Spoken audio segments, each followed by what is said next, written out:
Hi there and welcome back to another episode of Sit and Spin with me, your host, Joe Royland. Something a little bit different for you on this week's episode for a couple of reasons. One being that this is only the second time in the show's history that I'm talking about a record that's primarily, not primarily, it is a digital-only release. Normally I talk about stuff that's in actual physical format, which is what I tend to like. I like records that are either on vinyl or CD, something I can hold and I want to. I'm not a big fan of digital downloads and only having a digital file, but it is what it is, so there you go. And secondly, because this show is going to be kind of a look back on a band that debuted in the 90s that I was always a huge fan of, still am to this day, and their most recent release, which would be the band Deep Blue Something and their EP Locust House, which came out last year. So not new, but still new and new to me, so new to you probably too. And I have to right off the bat give out a shout out to my friend John Lamoureux of the Hustle podcast, because it's through him that I got the inspiration to do the show myself. John, I was introduced to by my friend BJ Cramp, who does the Rock and Roll podcast. You see me post their stuff all here all the time. And both John and I guested on BJ's show when he was doing a series on Def Leppard recently. Hopefully you caught some of those episodes. They were a great series. And I checked out John's show, The Hustle, after he was on BJ's show. And when I was looking at episodes to check out, the first one that caught my eye, Todd Pipes from the band Deep Blue Something, which was episode 50 on John's show. And it was a great listen, and it was through that I found out about this EP, because big fan that I am and all, somehow it had slipped by me, probably because of the digital-only thing. Like, that's usually how things get by me. I'm not usually checking out iTunes or Amazon for digital downloads and things all the time. I'm usually, like, getting stuff physically from the record store. But regardless, after listening to the show, it got me totally in this Deep Blue Something mood again, and I checked out the new album, which is great, more on that later. And I got back into the band, and I'm like, you know what, here's a chance to put a spotlight on this band a little bit. So Deep Blue Something were formed in Denton, Texas in 1992 while its members were attending the University of North Texas. It was formed by the brothers Todd and Toby Pipes, Todd on bass and lead vocals, Toby on guitar and lead vocals, along with John Kirtland on drums. And originally the band had a second guitarist, Clay Burgess, but he left the group before they issued their debut album, The 11th Song, which came out locally via Doberman Records in 1992, and that was recorded just as a three-piece. That record had an early version of what would become the group's first big hit. We'll get to that again in a minute. And so they toured around locally through Texas and gained a bit of a following. The band were originally called Leper Messiah after a lyric from David Bowie's Ziggy Stardust and the Spider-Man Mars, and the group were big fans of Bowie and a lot of other bands that the whole reason they got into being in a band and playing was because they said that there was nobody making music like them anymore. At the time, grunge was baking big, and nobody was doing the kind of music they liked, which was primarily their influence fall to Indian goth bands from the early 80s, groups like The Cure and The Chameleons and Bauhaus, Love and Rockets, even a bit of The Church, stuff like that. And that was kind of the sound that they really dug. And you can hear that on their debut album as well as some other aspects. But it wasn't until their second record, Home, which was originally released locally via Rainmaker Records, and it had 2 extra bonus cuts. It was a live cover of the Beatles' Dear Prudence, which was part of their other influences, and an acoustic-based song called Sun. And both those songs would later turn up on the B-sides of import singles that the band released. But what happened, though, is Home gained a lot of popularity because of the single Breakfast at Tiffany's. And that caught the attention of Interscope Records, who reissued the album minus those 2 tracks I was talking about. And the song took off, became a huge top 5 hit, and the band started touring around the country. I had a chance to catch them live myself that year in August. They were touring with Four Squirrels, who was their opening act, and that was right before that band had the misfortune of having a car accident and losing their lead, or van accident, I should say, when they're on the road. They lost their lead singer and one of the other band members. But Deep Blue Something live was something to behold. Killer live show. All my friends who were there with me, we buzzed about that show the whole next day, and for weeks and for months, and even now, 21 years later, we still talk about how great that show was. The guys were super nice, and we were talking to them about the album, and I loved Home. I loved the album. It was probably my favorite album in 1995. Still listen to it all the time. Tons of great tunes. But the odd thing about it was that Breakfast at Tiffany's was kind of the anomaly of the album. Sure, it's a catchy, kind of lightweight pop song with a bit of a retro spin on it that gets your interest with the title of Breakfast at Tiffany's. Perfect for top 10 singles and hit father, but it wasn't really representative of the band's sound, especially like the other tracks on the album were really good. Songs like Halo and Josie and Song to Make Love To and Red Light, all great songs. But here's the problem, and let me just tell you how screwed up that radio can be. Breakfast at Tiffany's was such a huge hit that even when the band went to the radio stations with follow-up singles, Halo was going to be the first one and Josie was the second one, radio was still so high on Breakfast at Tiffany's and getting so much attention from that they didn't even want to play the other singles from the album.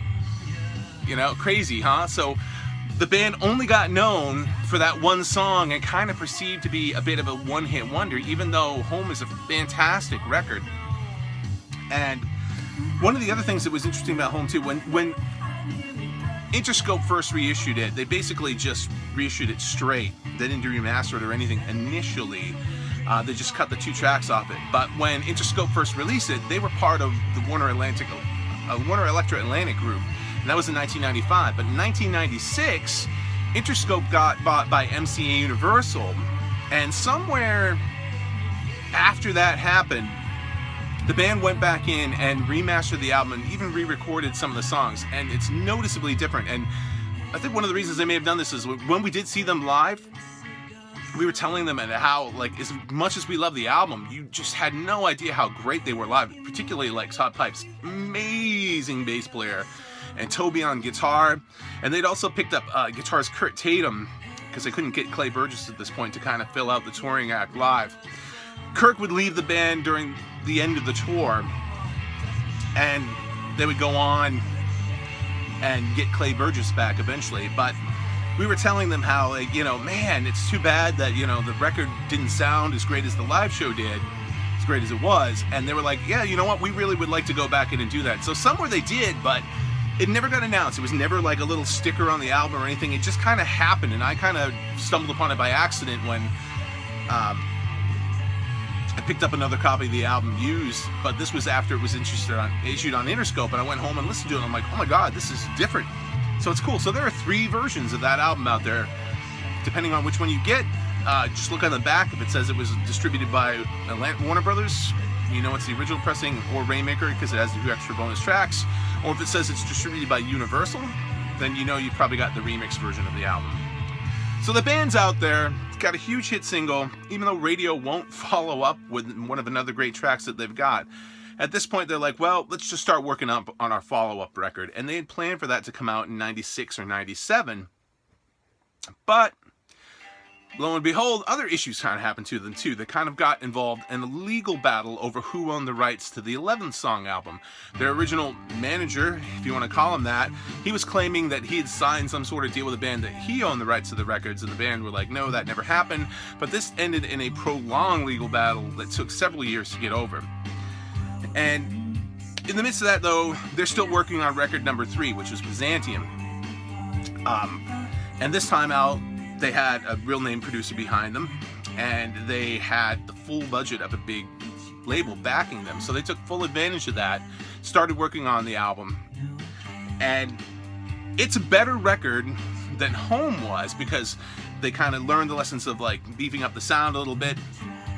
And the songs are great, too. There are really interesting things like She Is, which was supposed to be the first single. It was all primed to be a big hit in the UK and Europe. They're saying, oh, this is going to be the song, this is going to be big as Oasis and all this stuff. And then there were tracks like Enough to Get By, which was kind of a loungy, lazy ballad with a string section and even a horn solo. And the band even went even heavier on tracks like William H. Bonney and Cherry Lime Ricky. But all in all, just a really solid follow-up. This should have been the record to just push them to the next level. But what happens? Well, sometime after Universal acquired Interscope Records, around 1998, they merged with Polygram Records, and this, of course, caused big shakeups through all the record labels involved, and people were getting fired and let go, and the Interscope Records label rep that they had here in the West Coast was like, hiding under his desk, hoping he wasn't going to be the next one there. So no one's really paying attention to any of the bands or what's going on with them.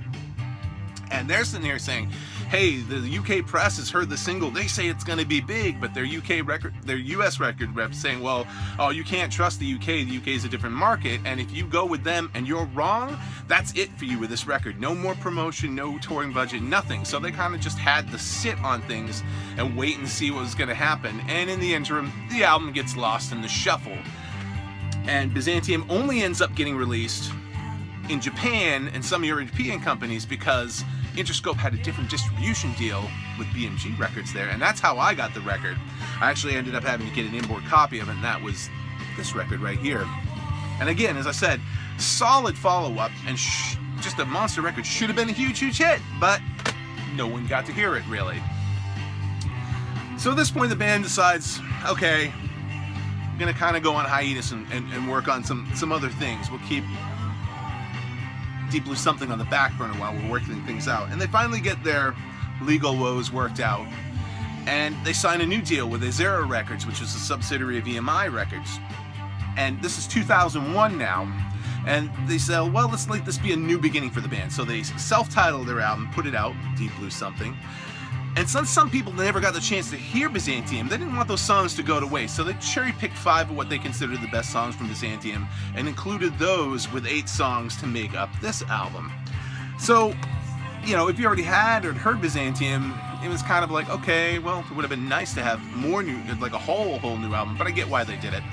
Still a great record, still great new material, songs like Focused and Burning the Past, and, you know, just a continued further progression of the band. But 6 years is way too long between a hit single and another record for the fickle US market, or any market for that matter. So the record comes out, no notice, no one pays attention to it, and it also had the misfortune of coming out during the change of a decade and millennia. So you get that attitude of like, oh, that's the 90s, that's old, that's not cool anymore, this is the 2000s, this is new millennium, we want this new stuff, we don't care about that old stuff. So it got kind of ignored for that reason too. So at this point, feeling like, well, we tried, nothing's happening, let's move on and do other things. And Todd and Toby opened their own recording studio called Bass Propulsion Laboratories, which is still like own, and they started working with other bands and trying to get their careers off the ground, giving them the opportunity to like learn from like what they'd gone through, and also being able to record their albums in a really good sound, but for cheap money, kind of helping them out in that way. And one of the records that they worked on was the debut album from one of my other favorite bands, was a group called Flicker Stick, if you may be familiar with them. Those guys, they did the original 226 record version of that record, which I still think is a superior version of the album. Then Todd and Toby led the background vocals to that record. Great stuff. Another record you should check out if you haven't. And Todd would later release a couple of independent releases. He put out Taurus Pedals in 2008 and the Polar Patents EP in 2009. Toby went on to join a few other bands, the 100 Inventions and later Little Black Dresses, and John Kirtland started up his own record label, Kirtland Records, and they originally started out off the back of acquiring the Trauma Records catalog, and Trauma owned the rights to early albums from No Doubt and Bush, and they also picked up a lot of local Texas artists like the Toadies, Burden Brothers, and the Polyphonic Spree, some of those names you might be familiar with. And it was Kirtland Records also that later acquired all the Deep Blue Something albums and put out the new Locust House EP. And Locust House is great. It's 5 new songs. Originally when they went back in the studio, it's like, hey, it's just like, let's get back together and see what's going on. They initially went into the studio with the idea of like, there were some cool songs we had that we never put out. Let's kind of re-examine those and maybe re-record some of those. Well, they couldn't sign some of those songs, so they just went and recorded brand new tunes, and they are just awesome, man. It sounds like all the stuff that they've done before. If you're a fan of or had heard any of that word, you're gonna love these new tunes. They're great. Win Some is one of my favorites. All Make Believe. Track that we're hearing right now, which is Fuzzy, kind of borrows a little lyrical line from Black Sabbath's Paranoid. You may have heard that. But just great tunes and just a signature of what the band is doing. I kind of wish it would have been a whole album as well as having a physical release, but being what it is, I'll take it. It's awesome. I've been spinning it pretty much non-stop since I got it like a week ago. And definitely it's something I just feel like you should take out, and you should definitely check out the back catalog of the rest of Deep Blue Something's work. Great stuff all in all, and go on to iTunes or Amazon and cheap price, dig yourself up a great little EP from Deep Blue Something, the Locust House EP, and again, check out their other records too. And that's the show for this week. Hopefully you enjoyed it. And we will catch you next time on Sit and Spin, where I'll actually have some newer music for you. But in the meantime, just want to give a shout out to these guys because I think they're great and I think they deserve more than that they got. And we will catch you next time on Sit and Spin. See you then.